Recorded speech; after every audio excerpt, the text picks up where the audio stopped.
دکان تھی، پھل کا کاروبار کیا کرتے تھے۔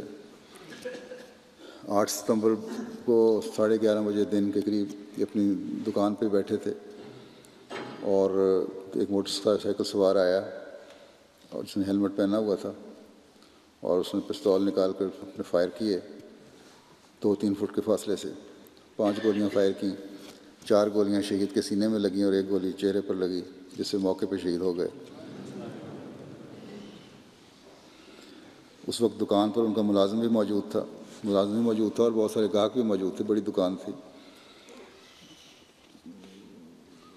اور جگہ بھی ایسی ہے کہ جہاں کافی رش ہوتا ہے بازار میں، لیکن ملزم بڑی آسانی سے وہاں سے فائر کرنے کے بعد چلا گیا۔ شہادت کے وقت آپ کی عمر 51 سال تھی۔ نہایت مخلص اور ایماندار، نظام خلافت سے عشق رکھنے والے تھے۔ غیر معمولی مربیان سے بھی غیر معمولی تعلق کا اظہار کرتے تھے۔ خطبے کے بارے میں ان کی اہلیہ نے لکھا ہے کہ کبھی خطبہ اگر نہیں سن سکتے تھے، براہ راست مس ہو جاتا تھا تو آ کے پھر پوچھتے تھے کیا خطبہ آیا، اور اس کے پھر خاص پوائنٹ یاد رکھا کرتے تھے۔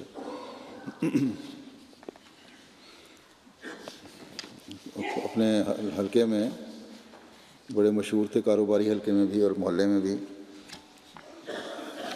اور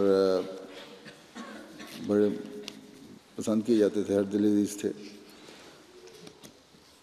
بڑے صلح جو تھے، اپنے خیر و سب کا خیال رکھتے تھے، صابر شاکر انسان تھے۔ ان کے جنازے پر وہاں کاروباری حضرات جو ہیں ان کی بھی کثیر تعداد شامل ہوئی، غیروں کی، غیر از جماعت کی۔ اسی طرح ان کے بہت سارے گاہک جو تھے، مستقل گاہک، وہ بھی شامل ہوئے ان کے جنازے میں۔ خاص صفت ان کی مہمان نوازی کی تھی، بڑے شوق سے مہمان نوازی کیا کرتے تھے۔ ان کی اہلیہ بھی لجنہ کی صدر رہی ہیں۔ مرحوم کے والدین، بوڑھے والدین زندہ ہیں، اور 5 بھائی اور 4 بہنوں کے علاوہ اہلیہ اور ایک بیٹا ہے، 23 سال عمر ہے۔ عائشہ نذیر بیٹی ہیں 18 سال کی، اور ایک سجیلہ نذیر ہے 11 سال بچی۔ اللہ تعالیٰ ان لواحقین، ان کے پیچھے لواحقین کو، عزیزوں کو، پیاروں کو صبر جمیل عطا فرمائے اور شہید مرحوم کے درجات بلند کرتا چلا جائے۔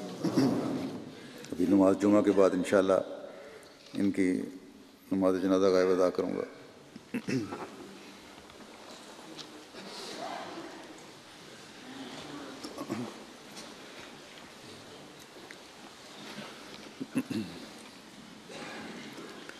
الحمد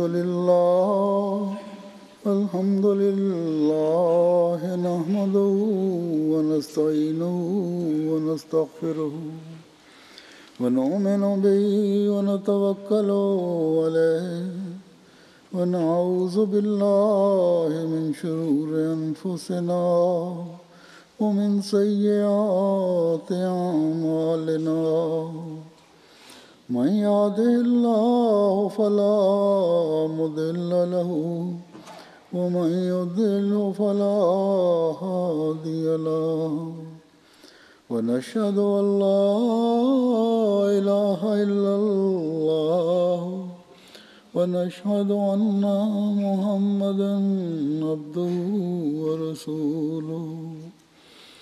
عباد الله رحمكم الله، إن الله يأمر بالعدل والإحسان وإيتاء ذي القربى وينهى عن الفحشاء والمنكر والبغي، يعظكم لعلكم تذكرون۔ اذكروا الله يذكركم وادعوه يستجب لكم، ولذكر الله أكبر۔